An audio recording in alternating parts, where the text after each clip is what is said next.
네, 이번 순서는 위클리 스포츠 인더스트리입니다. 오늘도 스포츠 산업 전문 기자죠. 한경닷컴의 유정우 기자님 나와 계십니다. 기자님 안녕하세요. 네, 안녕하세요. 네, 오늘은 어떤 소식 준비되어 있나요? 네, 흔히 스포츠 산업의 꽃을 얘기할 때 우린 프로스포츠를 꼽곤 하는데요. 이 스포츠와 선수 그리고 뭐 이들이 만들어내는 감동적인 경기, 이 경기에 열광하는 팬들, 이 팬들을 연결해주는 미디어를 만나면서 시설과 용품, 서비스업 모두가 스포츠 산업 쪽의 복합적인 기반이 리그라는 틀 안에서 순환되기 때문입니다. 오늘 위클리 스포츠 인더스트리에서는요, 국내 프로스포츠 구단의 현황과 경영 형태, 사례 등을 통해서 한국 프로스포츠가 지닌 산업적 과제와 해결 방안 등에 대해서 집중적으로 취재해봤습니다. 네, 보통 프로스포츠 하면 흔히 배구, 농구, 야구, 축구 등을 꼽을 수가 있을 텐데 그중에서도 정말 프로야구가 특히 인기가 대단하잖아요. 이 국내 스포츠, 프로스포츠 출범 언제부터였는지가 궁금하네요. 네, 국내 4대 프로리그 하면 축구, 야구, 농구, 배구 이 4개 종목을 들 수 있는데요. 지난 네. 82년과 83년 야구와 축구가 프로가 태동이 됐고요. 97년에는 프로농구가 그리고 지난 2004년에는 첫 시즌을 배구가 끊으면서 올해로 10년을 맞이했습니다. 자, 프로야구가 맏형인데요. 이 맏형답게 최근 4, 5년 새 인기가 굉장히 폭발적으로 일어나고 있습니다. 2009년에는 600만 관중 시대를 열었고요. 지난 2010년에는 누적 관중 수가 1억 명을 돌파하기도 했습니다. 야, 정말 프로야구 관중수 1억 명 돌파 정말 대단한 숫자가 아닐까 싶은데요. 이렇게 프로스포츠가 인기몰이하는 이유가 어디에 있다고 보시나요? 네, 이 무엇보다도 보통 한일전이다, 한중전이다 하는 이런 국가대항전이나 이 뭐 TV 관람, 그 경기 관람 이 정도를 보통 보는 스포츠 위주로 돌아가던 분위기가 네. 팬들이 참여하는 형태가 직접 즐기고 동참하는 액티비티가 굉장히 강해졌거든요. 이런 현상들이 차츰 스포츠를 즐기는 문화적 코드로 자리 잡아가는 것이 가장 큰 요인이 아닌가 싶습니다. 그렇군요. 그런데 사실요, 이런 인기몰이와는 다르게 국내 프로 구단들의 적자 운영이 여전히 풀리지 않는 문제점으로 제기가 되고 있거든요. 그 상황을 좀 설명해 주세요. 네, 그렇습니다. 좀 심각한 문제인데요.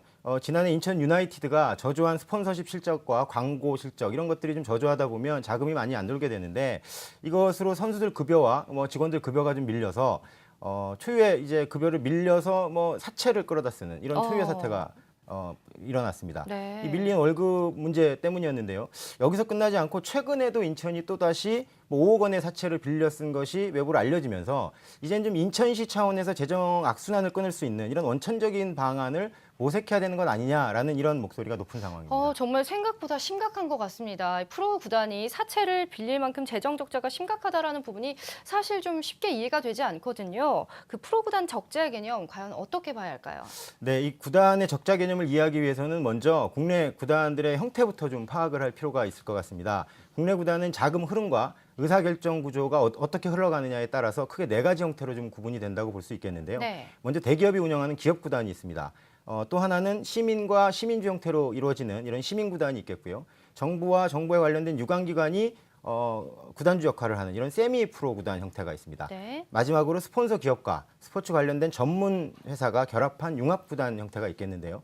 앞서 설명드린 대로 인천의 경우 만약에 기업 구단이었다면 5억 원의 사채를 끌어다 쓰지 않았어도 될 것 같습니다. 그러니까 수입과 지출이 좀 명확한 이 일반 경영의 관점에서 보면 BEP, 이 블랙 이븐 포인트를 넘길 수 있느냐 없느냐가 사업을 지속할 거냐 말 거냐를 결정하고 할 수 있는 가장 중요한 요인이 되는데요. 네. 보통 기업형 구단의 경우에는요, 모기업이 입장권을 수십억씩 사준다거나 계열사 광고를 밀어준다거나 이런 식으로 해서 일반적인 경영 회사, 일반적으로 경영되는 회사의 차원하고는 다소 좀 틀린 성향을 가지고 있고요. 네. 적자 구조에 대한 부분이 좀 모호한 부분이 있습니다. 국내 프로 구단 중에서 적자 구조를 여전히 면치 못하고 있는 구단은 전체 프로 스포츠 구단 중에 90% 이상인 것으로 추정이 됩니다. 예. 그렇다면요, 프로 구단이 적자 운영을 할 수밖에 없는 이유가 있을 것 같거든요. 어떤 이유인가요? 네, 일반적으로 프로 구단이 돈을 벌어들이는 수익 구조는 크게 3가지로 나뉩니다. 입장료, 중계권료, 광고 수입 이렇게 크게 나뉘는데요. 유럽이나 미국, 일본 같은 우리보다 프로 스포츠 시장이 훨씬 활성화된 시장의 경우를 보면요. 경기장을 활용한 F&B나 머천다이징, 예를 들면 식음료 판매나 기념품 판매 이런 부분들과 경기장에서 얻을 수 있는 각종 권리들이 있거든요. 이런 권리들을 활용해서 벌어지는 수익이 50%를 육박하거나 상회합니다. 이 프로 구단의 적자 운영의 주범으로 지자체가 보유한 경기장 사용 문제가 도마 위에 오르는 이유가 바로 이것인데요.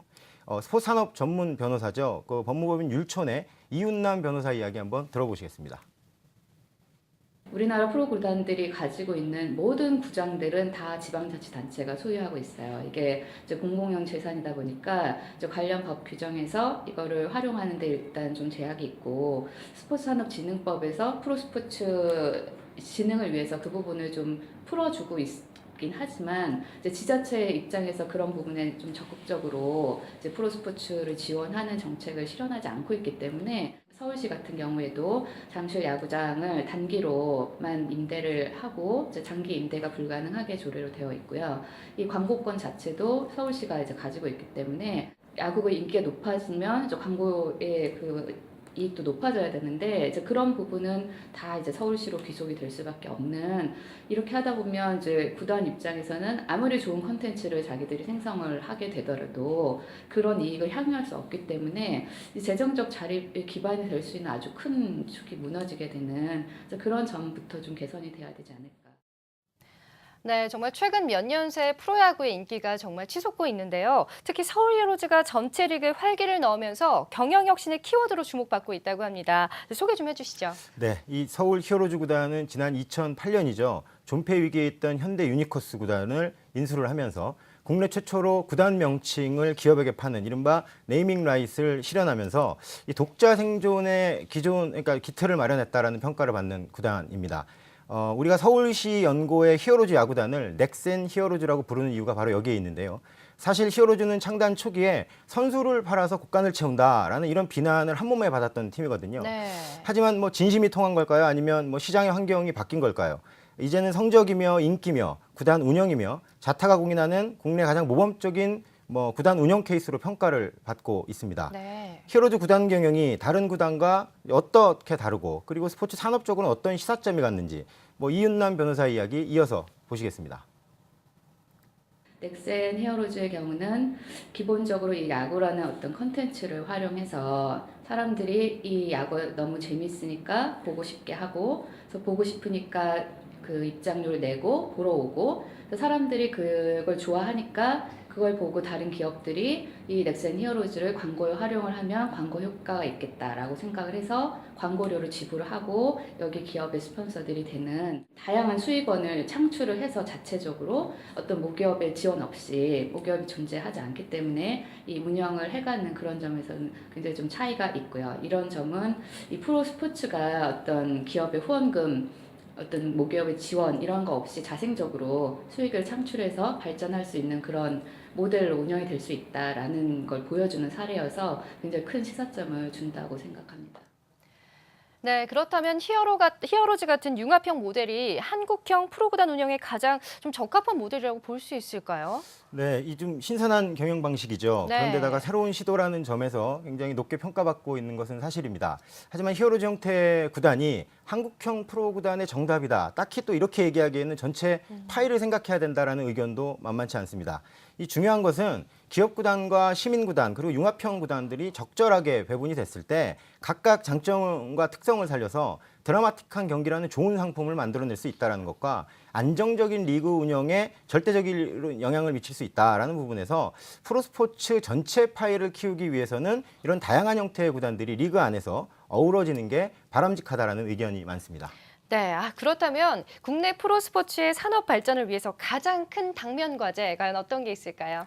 네, 무엇보다도 이 전향적인 인식 변화가 필요하다라는 게 의견이 많습니다. 네. 취재 중에 다양한 종목의 프로구단 관계자들, 이해관계자들이 취재를 좀 하면서 만났는데요. 예, 다 같이 입을 모았던 부분들이 하나가 특히 지자체들의 인식 변화가 시급하다라는 이야기였습니다. 네. 지자체가 구장을 임대를 해서 지자체 소유의 구장을 임대를 해서 그 정도 수익만 보는 그 정도 분위기가 아니라 경기장을 랜드마크화하고 지역 내의 스포츠 관련 산업을 함께 키워나가고 지역민들에게 더 큰 수익과 공유가치를 선사할 수 있는 컨텐츠라는 걸 인식해야 된다는 점인데요. 이 또 한 가지는 경영 투명성이 답보가 된다면 자기 배를 불리려고 한다라는 식의 편견보다는 네. 선수와 이런 아이덴티티, 이런 무형의 자산을 인정해주는 분위기가 필요하고 나아가서 모태펀드나 지자체의 지분 참여, 그리고 일반 기업들의 투자들이 원활하게 이루어질 수 있는 이런 투자 환경이 조성돼야 된다라는 점도 시급히 해결돼야 될 당면 과제로 꼽았습니다. 이어서 이윤남 변호사 이야기 확인하시겠습니다. 미국 메이저리그 같은 경우에 포브스에서 발표한 걸 보면 그 각 구단의 이제 평균 구단 가치가 7,500억 정도 2013년 기준으로 어마어마한 금액이 되고요. 그 중에 가장 이제 비싼 구단은 뉴욕 양키스이고 여기는 2조 한 3천억 정도 구단 가치가. 그리고 우리 류현진 선수가 지금 활약하고 있는 LA 다저스 같은 경우도 여기도 뭐 1조 몇 천억이 넘는 굉장히 그 자체 구단 자체의 가치가 그 정도니까 웬만한 기업을 넘어서는 정말 기업형 구단이라고 할 수가 있는 거죠. 그래서 이렇게 될 수 있었던 거는 지자체가 나서서 그런 구장을 신축을 해서 프로 구단을 유치를 하고 이 프로 구단을 아주 장기간 이 구장을 굉장히 저렴한 비용으로 이용할 수 있게 해주면서 일정 정도의 수익이 발생을 하면 거기에서 지자체하고 어떤 이익을 배분하는, 그렇게 해서 지자체도 그 가치가 상승하는 걸 같이 공유를 할 수 있고 주민들의 행복감 이런 것도 높일 수 있고 이 스포츠 산업과 관련된 부대 산업을 다 같이 활성화시키는 이런 효과도 없고 서로 이제 윈윈하면서 이 키워왔기 때문에 이런 점이 좀 개선이 되어서 우리 프로 스포츠가 경제적으로 자립할 수 있는 그런 제도적인 좀 기반이 마련되어야 되지 않나 그렇게 생각합니다. 네. 네, 이 프로스포츠는 뭐 지역의 공공재라고도 볼 수 있습니다. 이 좋은 경기는 주민들에게 소속감을 높여주고요. 이 관람이 참여 형태를 통해서 생활 스포츠로 이어집니다. 유소년 팬들은요, 좋아하는 선수를 쫓다가 결국 스포츠에 참여하게 되는 이런 생활 스포츠 동기를 마련하게 되고요. 스타들은 다시 지역의 봉사 활동으로 기여를 합니다. 프로스포츠가 스포츠를 통해서 지역이 화합하고 공유 가치를 창출할 수 있는 세계적으로 이미 검증된 컨텐츠라는 것을 좀 깊이 새겨봐야 될 문제인 것 같습니다. 네. 유정우 기자와 함께 국내 프로스포츠 산업의 당면 과제 그리고 발전 방향은 무엇인지 함께 살펴봤습니다. 지금까지 위클리 스포츠 인더스트리였습니다.